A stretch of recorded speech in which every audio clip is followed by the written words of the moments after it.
নমস্কার, আমি পম্পা। আপনারা দেখছেন পম্পাস লাইফস্টাইল অ্যান্ড ব্লগ। আজকের রেসিপি ধোকার ডালনা। আমি এখানে একটা কেনা ধোকার প্যাকেট নিয়ে নিয়েছি, আপনারা বাড়িতে বানিয়েও নিতে পারেন। নিয়েছি আলু আর দুটো টমেটো। ফোড়নের জন্য দেবো তেজপাতা, গোটা জিরে, গোটা গরম মশলা।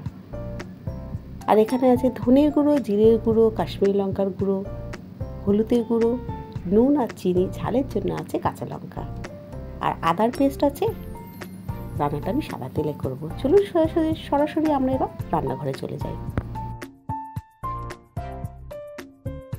প্রথমেই আমি একটা কড়া বসিয়ে দিয়েছি, গ্যাসে অন করে দিলাম। আমি 1.5 কাপ জল দেব।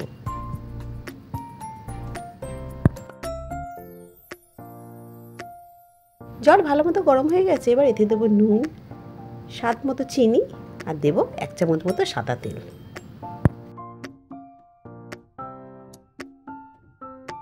এবার দেব ধোকার যে প্যাকেটটা নিয়েছি সেটা দিয়ে দেব।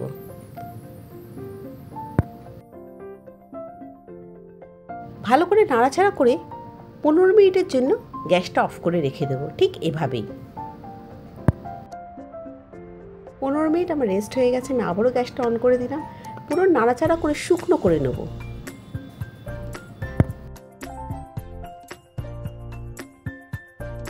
পুরো শুকনো হয়ে গেছে দেখুন। এবার আমি নামিয়ে নেব। আমি একটা স্টিলের থালায় তেল মাখিয়ে নিয়েছি। নিয়ে ধোকার যে মণ্ডটা হয়েছে সেটা আমি দিয়ে দিচ্ছি। দিয়ে খুন্তির সাহায্যে এরকম প্লেন করে দেবো। এটা আবার 10 মিনিটের জন্য ঠান্ডা করবো। আবার আমি একটা কড়া নিলাম, সাদা তেল দিয়ে দিলাম। তেলটা ভালো মতো গরম হলে এবার আমি ধোকাগুলো দিয়ে দেবো। ছেড়ে ছেড়ে দেবেন যাতে উল্টাতে সুবিধা হয়। আর তেলটা ভালো করে গরম হলে তবেই কিন্তু ধোকাগুলো দেবেন, নাহলে নিচে লেগে যেতে পারে। ধোকাগুলো লাল করে ভাজা হয়ে গেছে। এবার আমি তুলে নেব। বাকিগুলোও আমার ভাজা হয়ে গেছে, সবগুলো তুলে নেব। ওই তেলেই আমি আলুগুলো ভেজে নেব। দেবো আমি হলুদ আর নুন। বিশ্বাস করে নিরামিষ দিনে এরকম একটা তরকারি হলে না আর কিচ্ছু চাই না।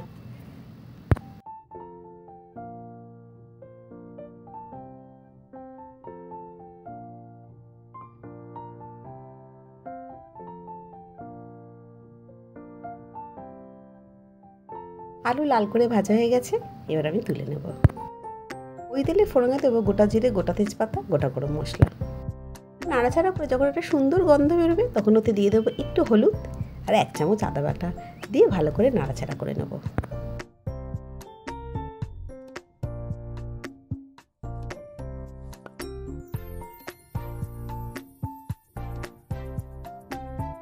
আদার কাঁচা গন্ধ চলে গেছে। এবার আমি এতে দেবো ধনের গুঁড়ো, জিরের গুঁড়ো, কাশ্মীরি লঙ্কার গুঁড়ো।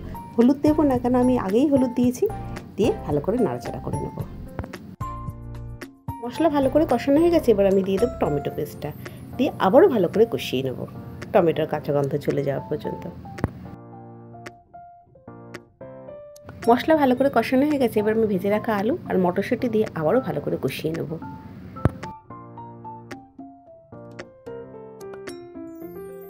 আলু, মটরশুঁটি, মশলা ভালো করে কষানো হয়ে গেছে। দিয়ে দেবো এবার জল। দেবো 2 চেরা কাঁচা লঙ্কা, দিয়ে ঢেকে দেবো।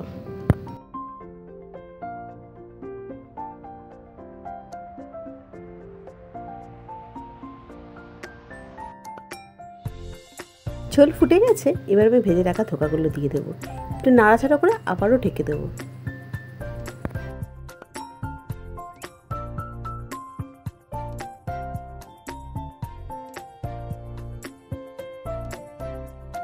তরকারিটা আমি ফিনিশ করবো একটু মিষ্টি আর গুঁড়ো গরম মশলা দিয়ে। ধোকার ডাল একটু মিষ্টি মিষ্টি না হলে ভালো লাগে না। ধোকার ডাল আমার ডাল। রঙটা দেখেছি কি দারুণ হয়েছে। ভাত, পোলাও, ফ্রাইড রাইস সবার সাথে ধোকার ডালনা যায়। আমার রিকোয়েস্ট, বাড়িতে একবার এভাবে বানিয়ে দেখবেন। কেমন হয়েছে কমেন্ট করে জানাবেন।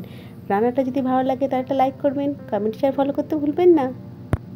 ভিডিওটা আমি এখানেই শেষ করছি। ভালো থাকবেন, সুস্থ থাকবেন।